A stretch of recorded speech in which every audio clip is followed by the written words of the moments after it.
Olá, muito boa tarde para você. Tá começando a semana e o nosso Revista Maranhão já começa destacando nesta edição. Agosto Lilás chamando a atenção para o combate contra a violência da mulher. Uma pesquisa apontando aí, uma pesquisa do IBGE, já apontando que quase 90% dos lares maranhenses já estão conectados. E as metas financeiras, hein? Foram batidas por aí? Metade do ano já foi, mas calma, porque por aqui a gente vai te ajudar a replanejar esse orçamento para poder salvar teu 2025, viu? No estúdio a gente vai bater um papo com um educador financeiro.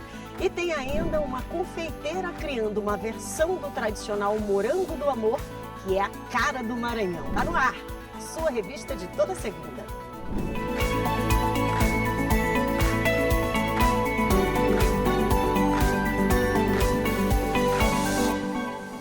Mais uma segunda, graças a Deus, né? Mais uma semana, mais uma oportunidade que a gente tem de fazer diferente. Então, bora começar com o pé direito? Vamos começar aí exatamente nessa vibe, nessa intenção, que é para nossa semana ficar tranquila, tá bom?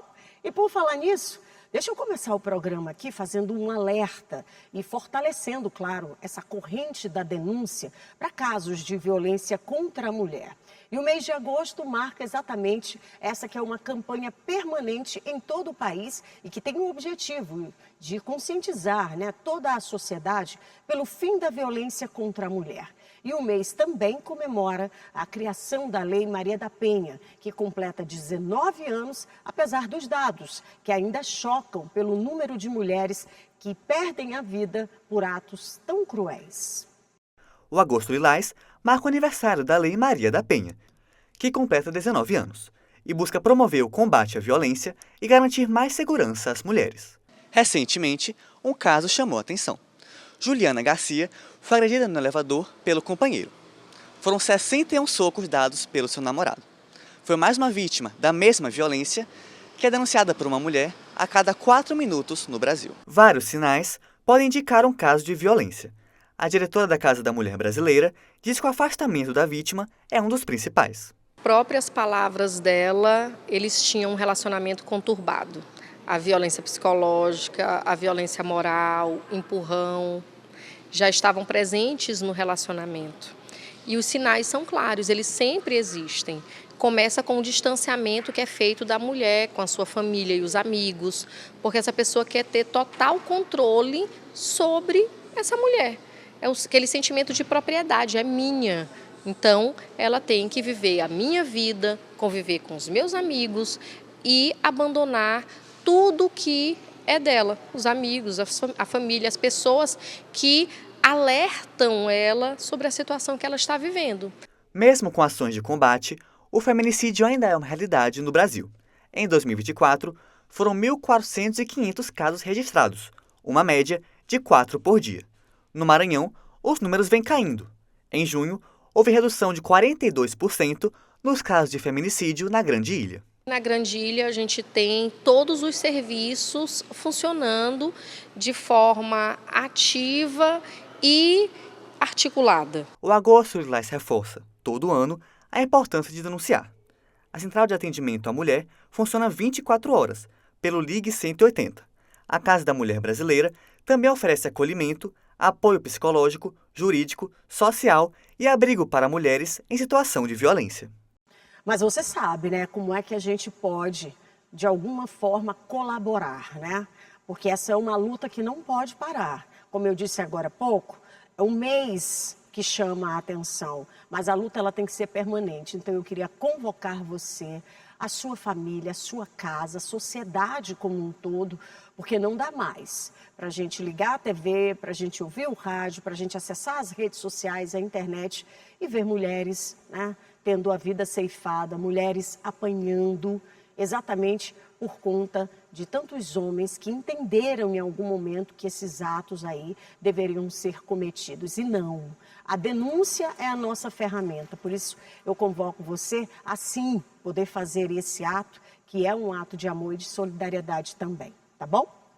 E deixa eu chamar a sua atenção também para um outro assunto também importante, tá? é a educação financeira, que em tempo de ajustes, né, é necessário um bom planejamento. Afinal, os 6 primeiros meses do ano já foram, né? Já foi.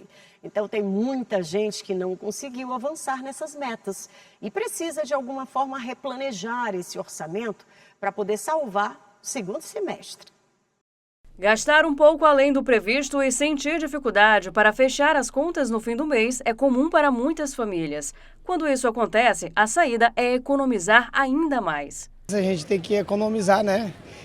Se adaptar ao que foi ultrapassado, né? O dinheiro ele tem que ser repor. Se a gente ultrapassou, a gente tem que economizar em outras coisas. Já chegou momentos que eu já ultrapassei e percebi que eu tinha que me organizar para que eu pudesse cumprir com minhas responsabilidades financeiramente. Por já ter vivido essa situação, Marinalva conta que agora mantém um controle maior das finanças. Como eu não tenho mais filhos pequenos, mas quando eu tinha, eu me organizava financeiramente assim. Não gastando o que recebe todo, porque senão você vai ficar sem ter no final para custear suas dívidas. A partir do segundo semestre do ano, as preocupações para manter o orçamento sob controle aumentam. Por causa das festividades de fim de ano, pagamentos de impostos e também outros gastos previstos já para o início do próximo ano. Por isso, a necessidade de realizar um planejamento financeiro. De acordo com este consultor de investimentos, adotar algumas medidas é fundamental para equilibrar as contas. O principal que a pessoa tem que fazer é um levantamento das suas contas, né, do seu orçamento. Então, ela tem que saber quanto do seu orçamento está comprometido com gastos já fixados e principalmente o cartão de crédito. O cartão de crédito continua sendo a forma de pagamento mais usada pelos maranhenses, mas também é visto como um vilão por ser responsável por grande parte das dívidas. Você tem a facilidade do crédito, né? Porque você hoje já tem até a modalidade do Pix Crédito, então a pessoa é muito exposta a isso. Então, se você tem um problema com compulsão e desorganização, você pode ler livros sobre finanças, buscar terapia mesmo, porque isso pode ser um distúrbio emocional. Uma pesquisa da FEComércio Maranhão apontou que o índice de endividamento no estado se manteve estável e até registrou queda na inadimplência. Isso pode indicar maior cuidado dos maranhenses com o dinheiro. A gente sempre tem que fazer uma economia para poder no final dar tudo certo. Qualquer dinheiro que eu pego, eu sempre tiro uma porcentagem para guardar. Eu mesmo que eu precise de alguma coisa, mas eu sempre guardo a porcentagem. Vamos supor que eu ganhei R$1.000, só um exemplo. Eu tiro 200, 250 e deixo guardado. Eita, minha gente, esse assunto é difícil, né? E a gente sabe que afeta a vida e a rotina de milhares de famílias. Afinal, 2025 já entrou na sua reta final. E tem muita gente que sente de alguma forma, né, que não está no rumo, no caminho certo e precisa, inclusive, de ajuda. E para essa missão, a gente vai conversar agora sobre esse tema com o educador financeiro, o Charlisson Campos. Já está aqui comigo e vai ajudar. Eu já começo te perguntando, seja muito bem-vindo. A gente vai precisar fazer um milagre? Vamos lá, milagres, mas assim, tem coisas simples que podem ser feitas para que você não necessite de milagre a priori.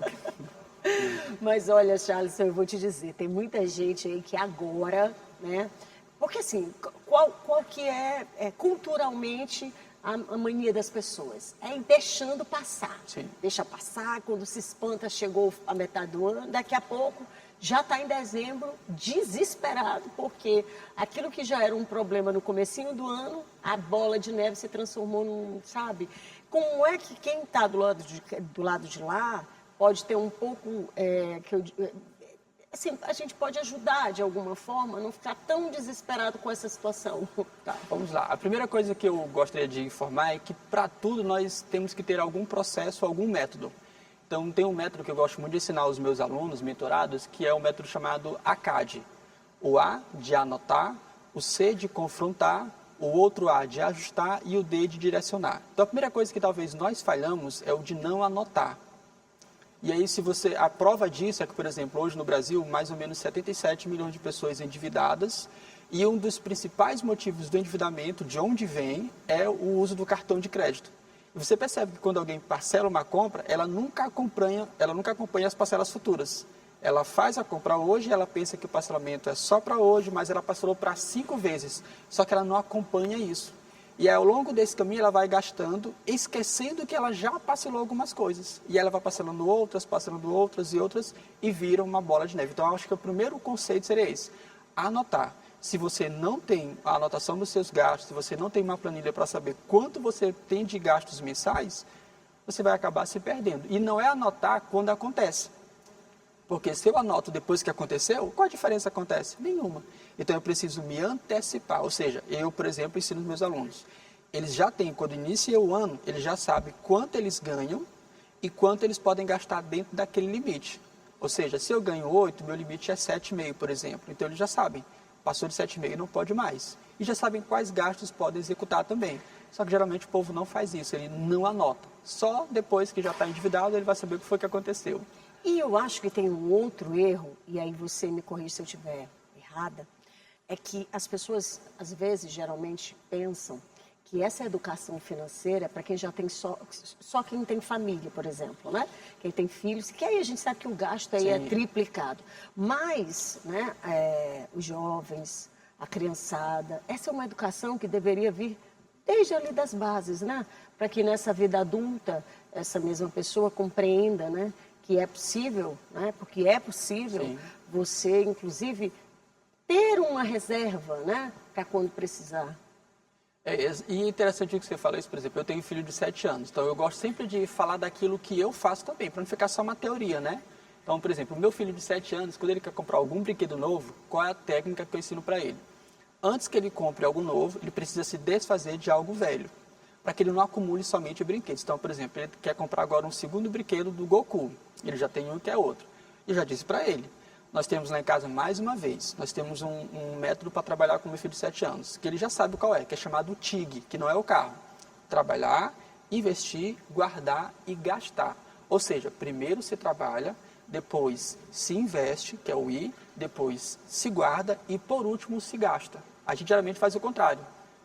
Trabalhou, já gasta logo, e aí no final não sobra nada. Então ele já sabe, lá em casa, ele até diz, papai, quando é que nós vamos vender o próximo brinquedo? Porque ele já quer comprar um segundo. Aí nós vamos abrir a porta da nossa casa, botar os brinquedos lá e ele vai vender os brinquedos que ele tem para que ele arrecade o dinheiro e compre um novo brinquedo. Ou seja, eu já tento implantar essa educação financeira nele para que ele não seja apenas um consumista. E aí ele já sabe, eu vou ter que trocar alguma coisa velha por algo novo. E aí eu vou ter que me desfazer dos meus brinquedos e vender os meus brinquedos. Agora, para esse adulto que está do outro lado, né?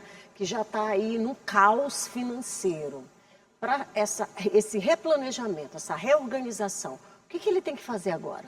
Tá. E aí, mais uma vez, de novo, né? Falando sobre causa própria. Eu, aos 19 anos de idade, eu saí da minha casa, que eu morava com 9 irmãos, e eu estava endividado, devendo mais ou menos umas 7 empresas. Credit Shop, Americana, C&A, Riachuelo, Avon, dívidas que minha família fez, que era uma família grande, só de irmãos, não tinha pai e mãe, e aí elas faziam as dívidas e eu tinha que aceitar essas dívidas. Qual foi a primeira coisa que eu fiz? Lembra lá do ACAD? Anotar, confrontar, ajustar e direcionar. Então, a primeira coisa que eu fiz foi anotar. Fui na época no orelhão, liguei para todo mundo e vi quanto é que eu devia. Na época, eu devia em torno de 18 salários mínimos com 19 anos de idade. Depois, o que foi que eu fiz? Vou confrontar agora. Quanto eu ganhava? Na época, R$300. E aí, quanto eu devia? 18 salários mínimos. Então, agora eu vou fazer um ajuste. Então, primeiro eu anoto o que eu estou devendo. E aí é a parte mais difícil, porque quando eu vou anotar, eu vou ver os valores e a quantidade de dívidas que eu tenho. E aí eu começo a ficar assustado. Não, é melhor eu nem olhar. É igual a fatura do cartão. Parcela, parcela, parcela. Quando chega a fatura, ele... Meu Deus, ele não quer nem olhar a fatura, né? Então, confrontar. Então, confrontou o que você tem. Agora começam os ajustes. Preciso ganhar mais? Porque se eu ganhava R$300, nunca quero sanar minha dívida de 18 salários. Então, eu vou começar a ter renda extra. Aí eu fui para a OLX, comecei a vender coisas e comprar coisas. Eu já comecei a dar aula de matemática, ganhar uma renda extra a mais. Comecei a dar aula de violão, comecei a aumentar a minha renda. E ao mesmo tempo, quando eu ia aumentando a minha renda, eu não aumentava as minhas despesas. Eu mantinha o mesmo padrão. Então, geralmente, quando a gente ganha mais, a gente corre o risco de, eu vou ali no shopping e tal. Não. E depois disso, passou mais ou menos 5 anos, eu quitei todas as minhas dívidas. Demora, mas com um planejamento. Mas tem um processo. E esse processo tem sacrifício.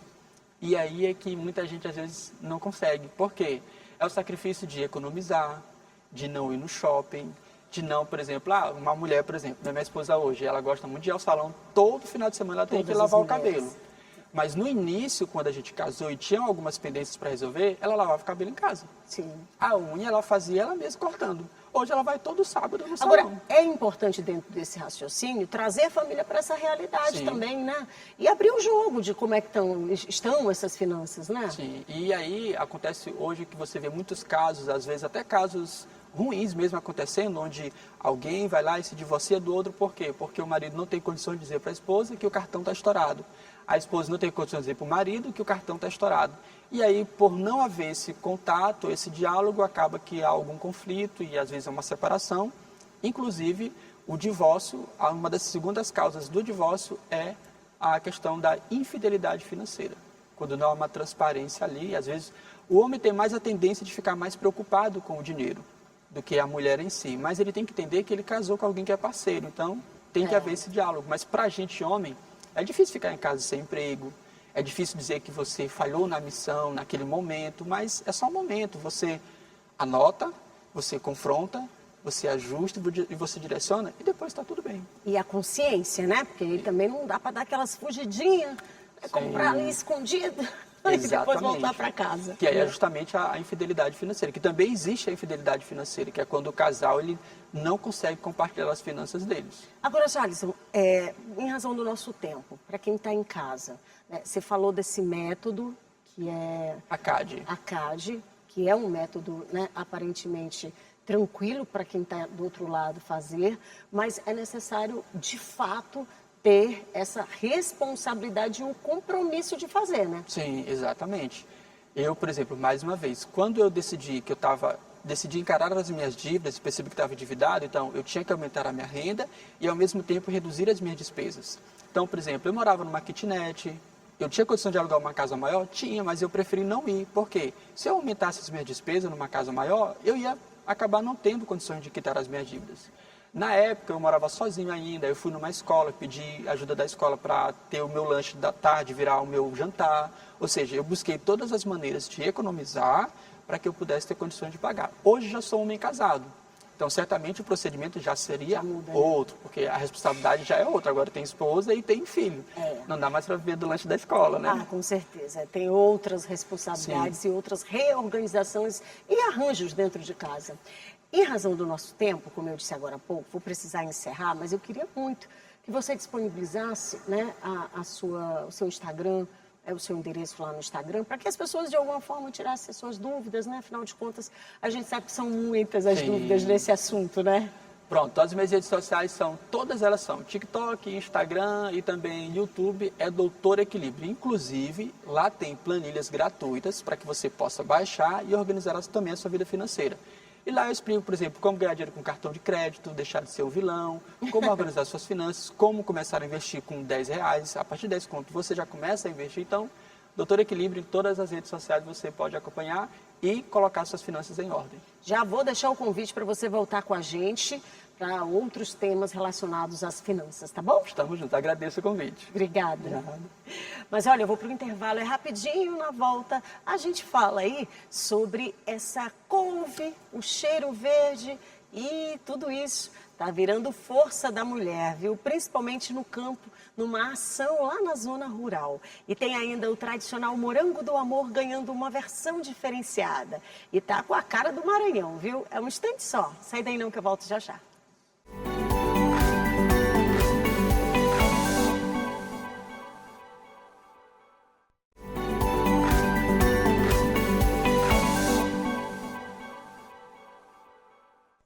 Estou de volta com a nossa revistona de toda segunda-feira e olha, eu sei que esse horário do almoço é corrido, né? Então, respira, fica tranquilo, porque a gente só está começando a semana. E daqui a pouquinho, se você perdeu aí o nosso conteúdo, você pode rever todas as reportagens e elas estão maravilhosas. Então, vale muito a pena. Você vai lá no YouTube, procura assim, ó, coloca... TV Assembleia, e lá você vai encontrar a nossa revista eletrônica, a Revista Maranhão, e lá vai ter todo o conteúdo que a gente já exibiu hoje aqui, tá bom? Já pode mandar para aquele grupo de WhatsApp, para a família, para quem você achar interessante e, claro, sempre a gente vai estar por aqui te esperando a partir do 12h30, viu? E olha só, gente, dados de uma pesquisa do IBGE está mostrando que quase 90% dos domicílios maranhenses estão com acesso à internet. E o celular é o principal dispositivo para poder navegar e usando, claro, né, usado aí por praticamente toda a população a partir dos 10 anos de idade. A internet já faz parte do dia a dia da maioria dos maranhenses. Uma pesquisa do IBGE revelou que 89,2% dos domicílios no estado têm acesso à rede. E o celular é o principal meio de conexão usado por quase toda a população a partir dos 10 anos de idade.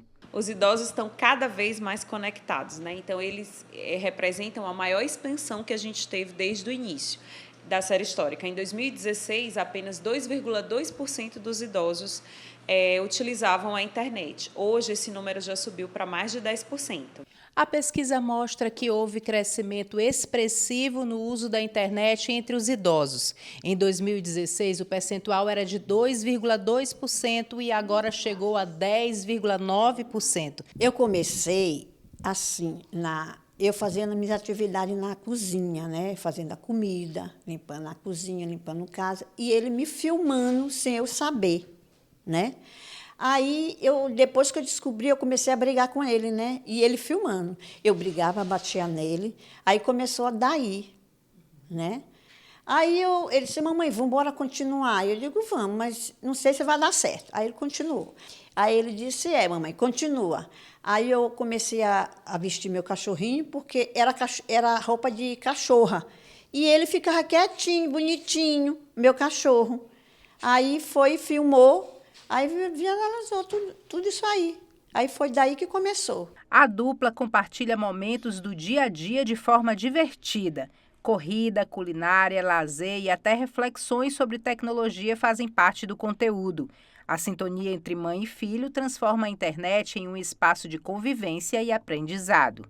Histórias como a de Dona Lulu mostram que a conexão vai muito além do sinal. Ela une gerações e promove inclusão.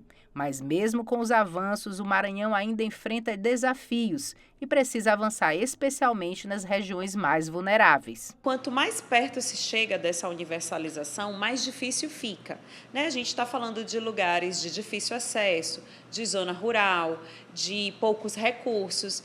Então, a pesquisa mostra que ainda nós temos, né, no mundo atual, que a internet ajuda com várias questões de cidadania, a gente ainda tem uma média de 10%, pouco mais de 10% de lares maranhenses que não possuem internet.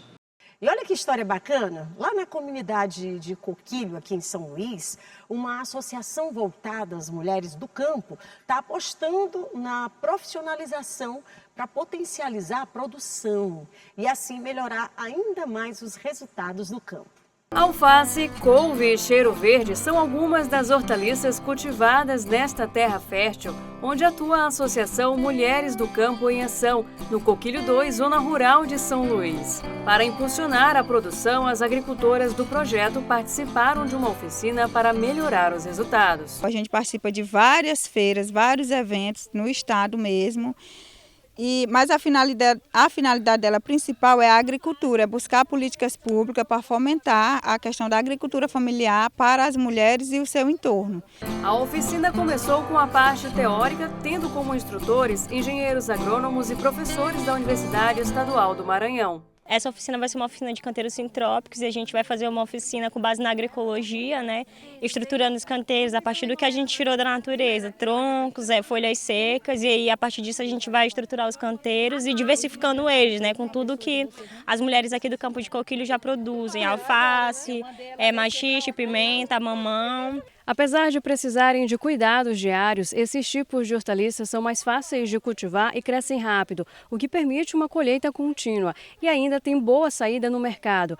Por isso, essa oficina é uma oportunidade valiosa para essas produtoras da agricultura familiar. A gente está lidando com produtos não agrotóxicos, né, naturais, São produtos frescos, na hora que a gente aprende a manusear a terra, a quantidade de adubo, de insumos, né? As sementes de boa qualidade, né? Então, isso é muito prazeroso, né? Além do cultivo das hortaliças, a oficina também aborda o plantio de plantas medicinais. A gente vai falar sobre as propriedades, os perigos, o que a gente pode ter em casa, o que não seria apropriado a gente ter. E fora isso, a gente vai fazer uma prática com elas sobre canteiros. A gente vai fazer uma estrutura de canteiro, mostrar para ela quais as funções dos canteiros, porque não é só ter a planta em si. O grupo de produtoras rurais é acompanhado pela Agência Estadual de Pesquisa Agropecuária e Extensão Rural, a ARGEP, que garante assistência técnica. A gente trabalha aqui desde o início de formação do grupo de mulheres, né? No processo de assistência técnica, orientação, desde o plantio até a comercialização. De parabéns, né? A mulherada realmente surpreende cada vez mais, potencializando aí essa experiência do campo. Que bacana, né? O resultado disso a gente sabe o que é. É um crescimento e que elas cresçam ainda mais e se tornem gigantes. Afinal de contas, a gente precisa exatamente desse resultado positivo. Mas olha que legal que eu vou trazer para vocês agora, né? Tem mais uma experiência para lá de exitosa, porque você sabe, né? O morango do amor, que conquistou o Brasil.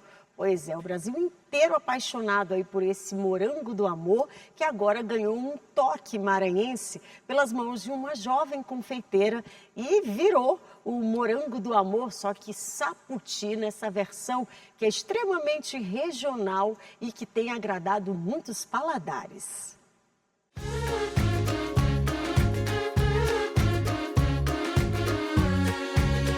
O morango do amor conquistou os brasileiros. Virou o doce mais famoso do país nas últimas semanas. Mas tudo que se inventa, se reinventa. Você já ouviu falar do morango do amor de Sapoti? Pois é, esta versão criativa é maranhense, fruto da ideia desta jovem confeiteira Tarsila, que decidiu apostar numa receita de um brigadeiro com o sabor de uma fruta especial, que é o sapoti. Agora conta pra gente, Tarsila, como é que surgiu a ideia de fazer o morango do amor de Sapoti aqui no Maranhão? A ideia surgiu diante de um concurso que eu participei, onde mostrava o melhor morango do amor do Maranhão. E eu, com minhas ideias, eu tive que mostrar a força do Maranhão através do sapoti, que é uma fruta super exótica que tem no nosso estado. É uma fruta doce que eu amo particularmente e que faz parte da minha vida. Esse morango do amor, ele é envolvido no brigadeiro de sapoti, onde não fica enjoativo e você pode sentir esse doce e comer do início ao fim, sentindo essa fruta tão maravilhosa que é. A receita também é de se apaixonar, ainda mais com um brigadeiro com sabor de uma fruta exótica, típica do Nordeste, o sapoti, conhecido pela doçura e pela polpa macia e suculenta. Ele foi um presente, né, para a gente poder aumentar o nosso faturamento nas confeitarias. Ele é uma releitura da maçã do amor. Mas o morango do amor, ele conquistou mais não só o Brasil, mas sim o mundo inteiro. Pela sua doçura, pelo seu aquela análise sensorial, né, da audição, que é o creque-creque, que muitas pessoas encontram o morango do amor por conta disso. E a gente fica muito feliz como confeiteira em faturar tanto dinheiro em um só doce. O doce cremoso, com a textura irresistível, traz o morango, que na receita de Tarsila é envolto em um brigadeiro com sabor de sapoti. Por cima de tudo, vem a calda vermelha, com aquele ponto de bala brilhante e crocante, que dá todo o charme para o doce. Gente, eu que não sou tola nem nada em toda matéria de receita, é claro que eu não vou sair sem experimentar, ainda mais quando se fala de morango do amor e morango do amor de sapoti, que é uma fruta típica aqui do Nordeste. Então vamos lá? Lá, João.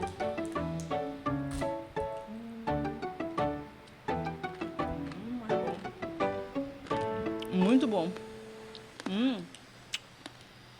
Tarsila, parabéns.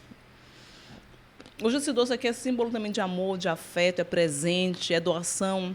O que ele representa hoje para você? Porque para mim aqui, minha filha está representando uma delícia. Ele é sinônimo de amor e de dedicação a tantos anos de confeitaria. Ele também é sinônimo de perseverança, de por mais que muitos clientes peçam, mas a gente sempre vai entregar o nosso melhor em todas as vezes que a gente fizer um doce para um cliente. E também um formato de presentear alguém, afinal o Morango do Amor, transmitir amor através do doce é a nossa missão como confeiteiras. Seja maçã, morango ou sapoti, as frutas viraram doces deliciosos e também tornaram-se símbolos de memória afetiva e cheia de amor. A gente ficou aqui só com um gostinho, né? Aquele saborzinho aqui, querendo entender, né? Essa junção aí, aliás, essa explosão de sabores. E bem aí o João e a Milena que fizeram essa reportagem maravilhosa, aliás, estão de parabéns. Com certeza se esbanjaram por lá, né? Tenho certeza disso. Mas a gente vai ficar por aqui ainda atrás, viu? Desse Morango do Amor Sapoti. Com essa doçura toda, eu vou me despedindo por aqui, desejando que você tenha uma semana adocicada, viu? Como tem que ser, leve e feliz e que você consiga realizar tudo aquilo que precisa. Segunda-feira que vem, se Deus quiser, a gente está de volta. Logo mais tem informações, claro, do nosso jornalismo durante todo o dia, tá? Um beijo no seu coração, fique em paz e com Deus. Tchau, tchau.